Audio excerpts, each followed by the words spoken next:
ఆగండి కేవలం జీఎంపీని బేస్ చేసుకొని ఐపీఎస్ అప్లై చేస్తున్నారా? అయితే మీరు మిస్టేక్ చేస్తున్నట్టే. ఎప్పుడైనా మనం ఐపీఓని అప్లై చేసే ముందు ఈ 7 పాయింట్ని అయితే మనం తప్పకుండా గుర్తుపెట్టుకోవాలి. దానివల్ల మనకు ఐపీఓ నుంచి మంచి లిస్టింగ్ అయితే వస్తుంది. ఆ లిస్టింగ్ టైం అప్పుడు మార్కెట్ అనేది బేరిష్గా ఉన్నా లేదా ఏదైనా న్యూస్ సెంటిమెంట్ వల్ల మార్కెట్ అనేది ఫాలింగ్ సైడ్ ఉన్నా కూడా 2-3 డేస్లో రికవర్ అయ్యి మనకి మంచి రిటర్న్స్ అయితే వస్తాయి. అవేంటో ఇప్పుడు మనం మాట్లాడుకుందాం. మనం అప్లై చేసే ఐపీఓ యొక్క సెక్టర్ పర్ఫార్మెన్స్ ఎలా ఉంది అని చెప్పి చూడాలి. దాని తర్వాత కంపెనీ యొక్క రెవెన్యూ అండ్ ప్రాఫిట్స్ ఎలా ఉన్నాయి. ఎలా అంటే లాస్ట్ ఇయర్స్ నుంచి చూసుకుంటే ఈ ఇయర్లో కంపెనీ పర్ఫార్మెన్స్ బెటర్గా ఉండేలా చూసుకోవాలి. నెక్స్ట్ ఇది చాలా ఇంపార్టెంట్. ప్రమోటర్స్ హోల్డింగ్ అనేది కంపెనీలో ఎక్కువ ఉంటే ప్రమోటర్స్కి కంపెనీ గ్రోత్ మీద నమ్మకం ఉంటుంది అండ్ అలాగే వాళ్ళు దాని తగ్గట్టు వర్క్ చేస్తారు.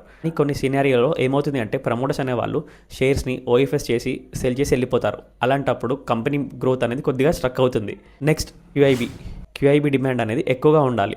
ఎలా అంటే వీళ్ళు కంపెనీ బ్యాక్గ్రౌండ్ని చెక్ చేసే వీళ్ళు ఇన్వెస్ట్ చేస్తారు. క్యూఐబీ యొక్క సబ్స్క్రిప్షన్ రేట్ని చూసుకుంటే సరిపోతుంది. అండ్ జీఎంపీ అనేది స్టేబుల్గా ఉండాలి లేదా ఇంక్రీజ్ ఆర్డర్లో వెళ్ళాలి. కానీ ఒక రోజు పెరిగి ఇంకో రోజు పడిపోవడం వల్ల ఇలా ఉండడం వల్ల కంపెనీ యొక్క జీఎంపీ కన్ఫ్యూజన్లోకి వెళ్ళి లిస్టింగ్ డే రోజు ఎలా ఉంటుందో ఎవరో చెప్పలేరు. నెక్స్ట్ కంపెనీ వాల్యుయేషన్స్ కూడా చాలా ఇంపార్టెంట్. ఎందుకంటే రీసెంట్గా లెన్స్కార్ట్ వాళ్ళ వాల్యుయేషన్స్ ఓవర్గా పెట్టడం వల్ల ఒక ఐపీఓ ఏమైంది మనం అందరం చూసాము. ఇంకో విషయం ఏంటంటే ఐపీఓకి వస్తున్నప్పుడు వాళ్ళు ఇచ్చే షేర్స్ ఫ్రెష్ ఇష్యూ లేదా ఓఎఫ్ఎస్ చూసుకోవాలి. ఫ్రెష్ ఇష్యూ అంటే కొత్త షేర్స్, ఓఎఫ్ఎస్ అంటే ప్రమోటర్స్ వాళ్ళ షేర్స్ని సెల్ చేస్తున్నారని అర్థం.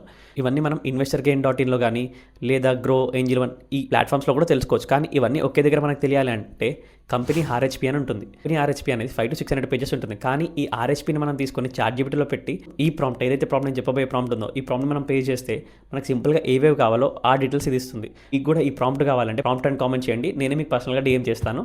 So do follow constituent for more. Thank you.